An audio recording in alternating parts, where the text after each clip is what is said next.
When we're hurting, we're vulnerable. And we all go through pain.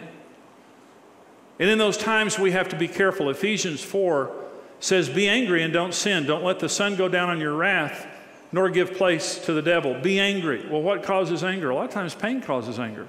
You hurt me and I'm angry. And it says, but don't go to bed on that because you'll give diabolos. It's another name for the devil. It means slander. When you go to bed on your anger, the devil will come and use that as an open door to interpret people's behavior to you. Today's anger is manageable, it's fresh, there's nothing wrong with today's anger. Today's anger will never present a problem in your life. Yesterday's anger has been talked to by the devil.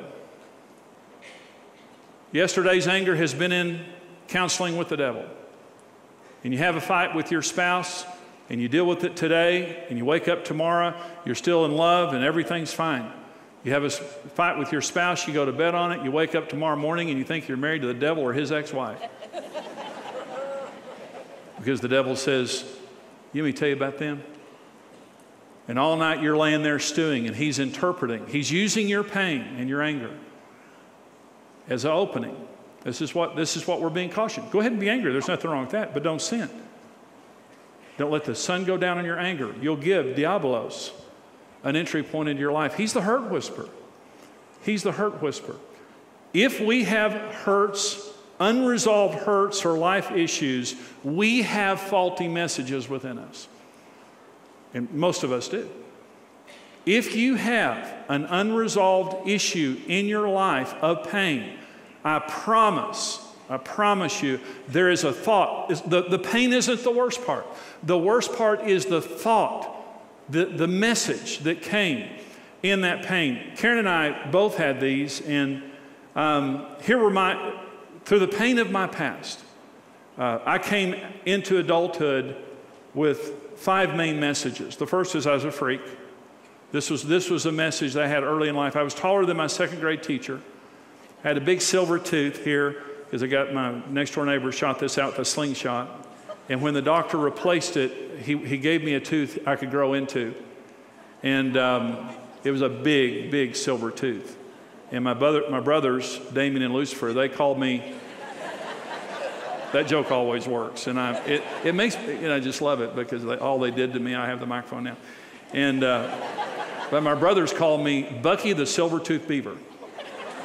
That's good for your self-esteem, isn't it? So that was, so just through my physical, features when I was a kid, there was a message in me till adulthood that I was a freak. Something wrong with me. Anything good will be taken away from me. Anything good. I remember I played baseball, and I remember I was on a baseball team, and I just was having a big time. I was maybe 10 years old, and I came home and from baseball practice one day, and my mother said, you can't play on the baseball team anymore. And I said, what's wrong? Because my birthday was October.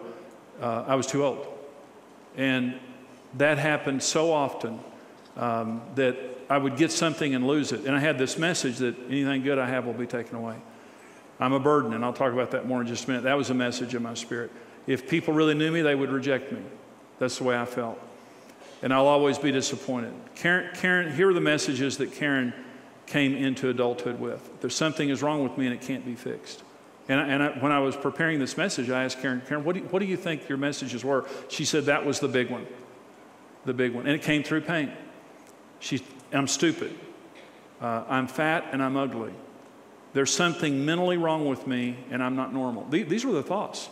And I remember when I married Karen, that's the way she thought. I've never met a person with more self-hate than Karen when we got married. Other common thoughts that people come into adulthood with: I'll never succeed. God loves other people more than me. People who are pretty, spiritual, talented. I've sinned too much for God to forgive me. You can't trust people. They'll always disappoint you. If God loves me, why did he allow blank to happen? Where was God? Maybe it was the death of a loved one or something like that. I can't change. I'll always be this way. I'll never be a good Christian.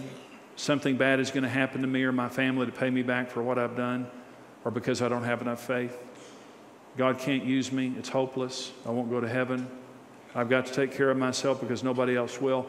And those are just some of the examples of how in our pain the devil comes to lie to us and embed these messages that we think are normal or we think are just us, but they're not.